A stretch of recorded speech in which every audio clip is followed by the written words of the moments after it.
નમસ્કાર. દિવસભરના તાજા સમાચારોમાં તમારું સ્વાગત છે. તમારી સાથે હું છું પિનલગીરી ગોસ્વામી. સમાચારો વિસ્તારથી જાણીએ એ પહેલા મહત્વના સમાચારો ઉપર એક નજર.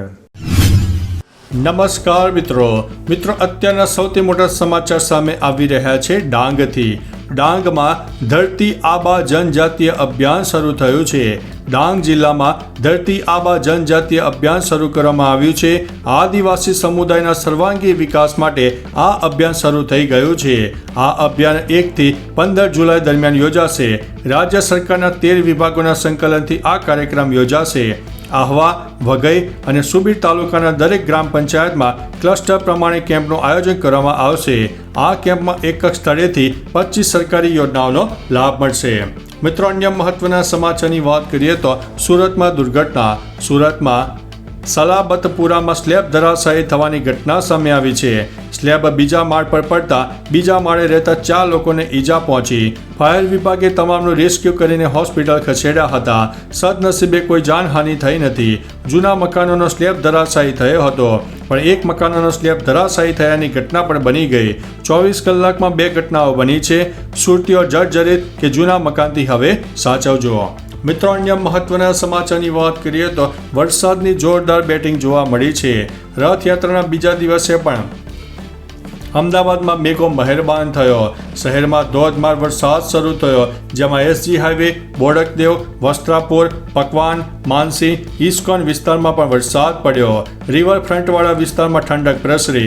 વાતાવરણ ધુમ્મસવાળું પણ જોવા મળ્યું. વરસાદને કારણે વાતાવરણમાં ઠંડક પ્રસરી ગઈ હતી. હવામાન વિભાગે હજુ પણ રાજ્યના અનેક જિલ્લામાં ભારે વરસાદની આગાહી કરી છે.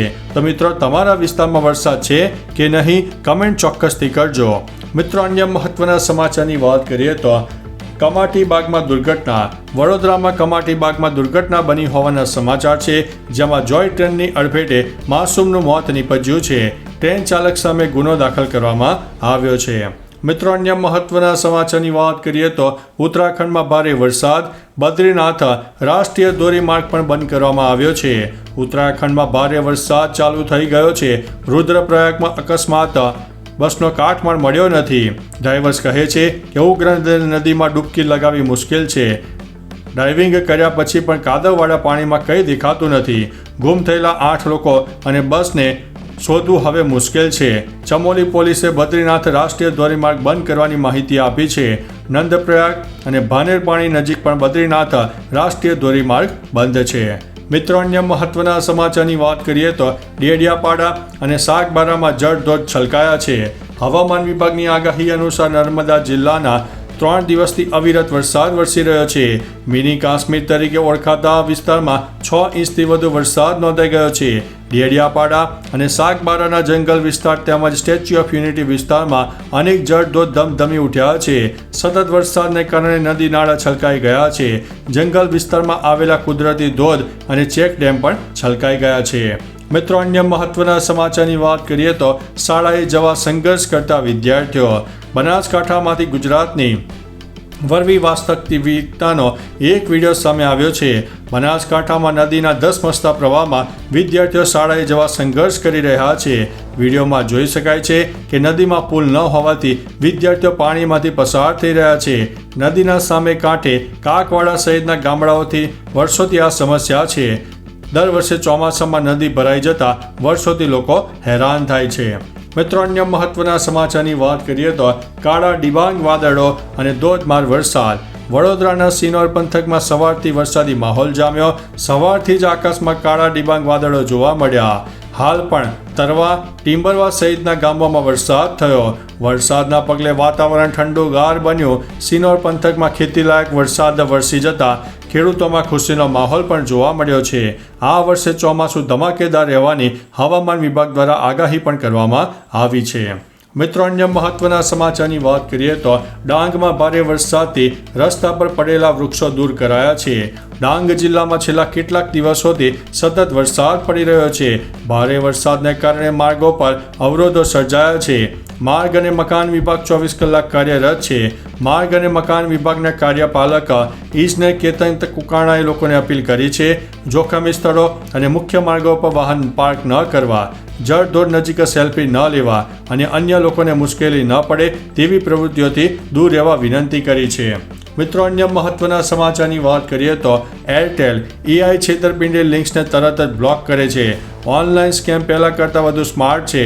એરટેલની નવી છેતરપિંડી શોધ સુવિધા વોટ્સઅપ, ઇન્સ્ટાગ્રામ, SMS, ઈમેલ અને વધુ પરની છેતરપિંડી લિંક્સને માત્ર 100 મિલીસેકન્ડમાં બ્લોક કરે છે. કોઈ એપ નહીં, કોઈ સેટિંગ નહીં, કોઈ ઝંઝટ નહીં. તે મફત છે અને બધા વપરાશકર્તાઓ માટે સ્વતઃ સક્ષમ છે. અત્યાર સુધીમાં 3 મિલિયનથી વધુ છેતરપિંડી લિંક્સને બ્લોક કરવામાં આવી છે. મિત્રો, અન્ય મહત્વના સમાચારની વાત કરીએ તો પાયલટે 2000થી વધુ લોકોના જીવ બચાવ્યા છે. અમદાવાદમાં થયેલા પ્લેન ક્રેશની ઘટનામાં પાયલટની સૂઝબૂઝને મોટી દુર્ઘટના ટાળી હતી. સૂત્રોના જણાવ્યા અનુસાર જ્યારે કેપ્ટન સુમિતને ખ્યાલ આવ્યો કે તે વિમાનને ક્રેશ થતું અટકાવી શકશે નહીં, ત્યારે તેમણે જાણી જોઈને વિમાનને એવી જગ્યાએ ક્રેશ કર્યો જ્યાં નુકસાન ઓછામાં ઓછું થાય. 3 સેકન્ડ પણ મોડું કર્યું હોત તો 1200 બેડની સિવિલ પર ફ્લાઇટ ક્રેશ થઈ ગયું હોત. મિત્રો, અન્ય મહત્વના સમાચારની વાત કરીએ તો પવન ફૂંકાવાને કારણે ગિરનાર રોપવે સેવા બંધ. જૂનાગઢના ગિરનાર પર્વત ઉપર રોપવે સેવા બંધ કરી દેવામાં આવી છે. ભારે પવન ફૂંકાવાને કારણે આ નિર્ણય લેવામાં આવ્યો છે.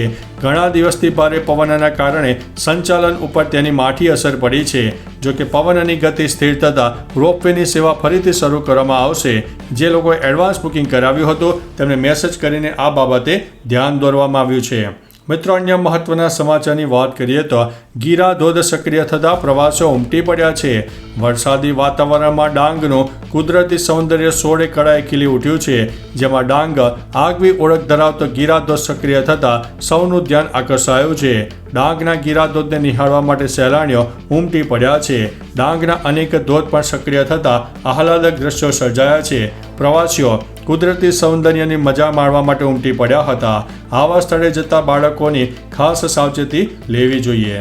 મિત્રો, અન્ય મહત્વના સમાચારની વાત કરીએ તો કચ્છમાં સરહદી વિસ્તારોમાં શાળા પ્રવેશોત્સવનું આયોજન.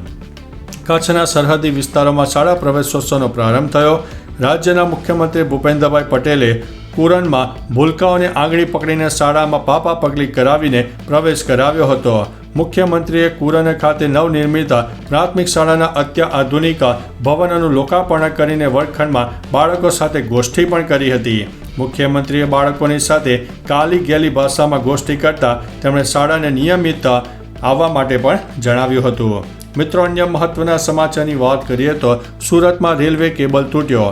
મળતી માહિતી અનુસાર સુરતના ઓલપાડમાં રેલવેનો કેબલ તૂટી ગયો હતો.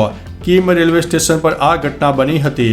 રેલવેનો ઓવરહેડ કોન્ટેક્ટ કેબલ તૂટી જતાં રેલવે વ્યવહારને અસર પહોંચી છે. વલસાડ અને દાનાપુર ટ્રેન કીમ ખાતે રોકી દેવામાં આવી હતી. તો ચાલો મિત્રો, ફરીથી દેશ અને દુનિયાના સુપરફાસ્ટ સમાચાર લઈને મળતા રહીશો. ત્યાં સુધી અમને રજા આપશો. નમસ્તે.